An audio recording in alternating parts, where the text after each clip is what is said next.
अस्सलाम वालेकुम नाज़रीन करम, क्या हाल है। उम्मीद करता हूँ सब खैरियत से हो कि मैं भी अल्लाह के फजल करम से बिल्कुल ठीक हूँ। जैसा कि आप सबको याद है कि आज से तकरीबन हमने 10 साल पहले, तकरीबन 9.5 साल तो हो गए, एक नारा लगाया करते थे बहुत मशहूर, और एक हमने मिली नगमा भी बनाया हुआ था, जिसका ये होता था कि मुझे दुश्मन के बच्चों को पढ़ाना है। और हमारे सोशल मीडिया अकाउंट्स पे, यूट्यूब पे, हर टाइम व्हाट्सएप स्टेटस पे ये गानों की ना वो स्टेटस पे लगे हुए होते थे, इन गानों के लिंक्स वगैरह। तो अल्लाह का शुक्र है, आज हमने दुश्मन के बच्चों को इतना पढ़ा लिया, इतना पढ़ा लिया, इतना पढ़ा लिया है कि as a foreign student applicant, तो हमारे से ज़्यादा ना हमारे बच्चों से ज़्यादा उनकी रिस्पेक्ट है। वो कैसे, मैं आपको बताता हूँ। अभी रिसेंटली ऑस्ट्रेलिया ने जो नई पॉलिसीज लॉन्च की हैं, उसके मुताबिक जो है दुश्मन के बच्चों को, यानी कि इंडिया के बच्चों को, इंडियन स्टूडेंट्स को, as compare to other nationalities, हमने उनको इतना पढ़ा दिया है कि उनको 3 साल की TR मिला करेगी, मतलब उनको इतना प्रेफर कर रहा है ऑस्ट्रेलिया। और हमारे बच्चों को, या दूसरी जो नेशनलिटीज़ है, उनको 2 साल की TR मिला करेगी आफ्टर ग्रेजुएशन। तो हमने इतना पढ़ा दिया है। और हमने दुश्मन के बच्चों को इतना बढ़ा दिया है कि ऑस्ट्रेलिया अपनी यूनिवर्सिटीज़ खोल रहा है, डीकन खुल रही है, मोनाश खुल रही है मुंबई में, और भी 2-3 और यूनिवर्सिटीज़ खुल रही हैं, वो आप गूगल कर लेना।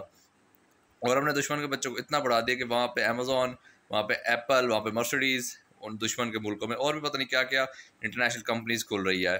और हमारा मुल्क 500 टमाटर की LC भी नहीं खोल सक रहा, $500 के टमाटर की।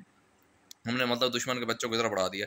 और यूरोप में भी, फ्रांस का देख ले, अगले मतलब कि 30 सालों, 2030 तक फ्रांस ने 30,000 इंडियन बच्चों को एडमिशन्स देने हैं। मतलब कि दुश्मन के बच्चों को हमने इतना पढ़ा लिया कि फ्रांस में 30,000 इंडियन स्टूडेंट्स को उन्होंने एडमिशन देना है। और इंडियन स्टूडेंट्स को जो है ना, आफ्टर ग्रेजुएशन 1 साल की MBA के बाद 5 साल की जो है वो TR मिलेगी। 5 साल के बाद वो ऑटोमेटिकली PR पे कन्वर्ट हो जाएंगे। मतलब कि लिटरली फ्रांस इंडिया को चाह रहा है कि वो आए और PR अप्लाई करें। और एक हम है जो हमारे वीज़ा धड़ाधड़ रिजेक्ट हो रहे हैं। धड़ाधड़ तो नहीं, लेकिन फ्रांस का मतलब कि एज़ कम्पेयर टू पाकिस्तान, तो इंडिया को ज़्यादा वो प्रेफर कर रहा है।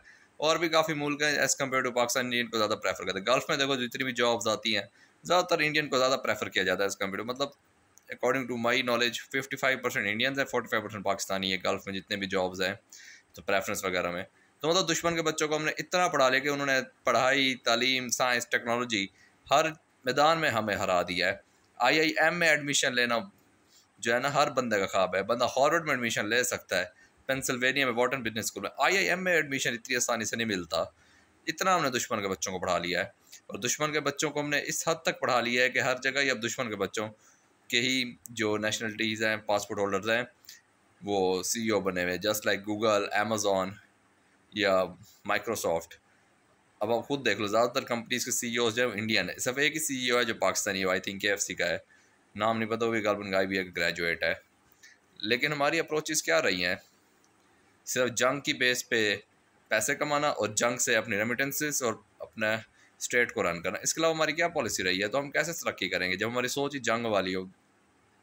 हम इस सोच पे एक्साइटेड होते थे कि जंग हो जाए, हम इस सोच पे एक्साइटेड होते कि इंडिया के साथ ट्रेड बंद करो। उनका क्या जा रहा है? हमारा ही जा रहा है। ट्रेड फ्रेंडली पॉलिसी अगर हमारी होती तो आज हम यही होते। हमारी एक एक्सट्रीमिज्म सोच है, जब तक वो नहीं ख़त्म होगी ना, हम ऐसे ही दुश्मन के बच्चों को तरक्की करता हुआ देखेंगे, और ख़ुद जो है हम धक्के खाते रहेंगे। तब तक के लिए अल्लाह हाफ़िज़। अगर आपको वीडियो अच्छी लगे तो चैनल को सब्सक्राइब करें, बेल आइकॉन को प्रेस करें, और याद रहे IELTS और PTE या कोई भी इंग्लिश लैंग्वेज टेस्ट करो। बस पाकिस्तान से आप लोग जो है ना, सारे बहन भाइयों को एक ही मैं एडवाइस करूँगा, जैसे भी हो सके यहाँ से निकलो, क्योंकि यहाँ पे आपका कोई फ्यूचर नहीं है। आपको 20-30 हज़ार से ऊपर की कोई टक्के की नौकरी नहीं मिलनी, ठीक है। यहाँ पे आपका कोई फ्यूचर नहीं है, यहाँ से निकलो। आप किसी भी कंट्री में जाओ, नो डाउट कि हार्डशिप्स हैं, बट बेटर है कि पाकिस्तान में जलील होने से बेटर है कि आप किसी फर्स्ट वर्ल्ड कंट्री में जलील हो। कम से कम वहाँ पे आपको हार्ड वर्क और स्ट्रगल का एक रिवॉर्ड मिलेगा। यहाँ पे आपको स्ट्रगल का 99% लोगों को नहीं मिलता रिवॉर्ड, 1% को मिल जाता है। वो भी अगर अशराफिया के साथ मिल जाए और उन जैसा हो जाए और उन जैसा चलाक हो ना। सादा बंदों को यहाँ पे कोई रिवॉर्ड नहीं मिलता उनकी स्ट्रगल का। तो सेम इज़ द केस, मैं ये चाहता हूँ कि आप लोग पाकिस्तान से बाहर जितनी जल्दी हो सके IELTS करो, PTE करो, ऑल इंग्लिश प्रोफिशिएंसी करो, टोफल भी है, बट पाकिस्तान से निकलने की तैयारी करो। और अपनी प्रोफाइल अच्छी बना, और ओरिजिनल प्रोफाइल के साथ, ये नहीं कि फेक डॉक्यूमेंट्स, ओरिजिनल प्रोफाइल और प्लस अच्छा कंसल्टेंट। किसी की बातों में भी नहीं आना, डन बेस के चक्कर में भी नहीं आना। और मैं कोई कंसल्टेंट नहीं हूँ, ना मैं आपको कोई सजेस्ट करूँगा, ये आपका काम है। इतने तो आप समझदार हो, अगर आप पाकिस्तान से बाहर जाने की तैयारी कर रहे हो तो इतने आपके अंदर समझदारी हो कि आप एक अच्छा, वेल नोन और एक वैलिड कंसल्टेंट मार्केट में ढूंढ सको। तब तक के लिए अल्लाह हाफ़िज़। अगर आपको वीडियो अच्छी लगी है तो चैनल को सब्सक्राइब करें, बेल आइकॉन को प्रेस करें और इस वीडियो को शेयर करें। Thank you very much. अल्लाह हाफ़िज़।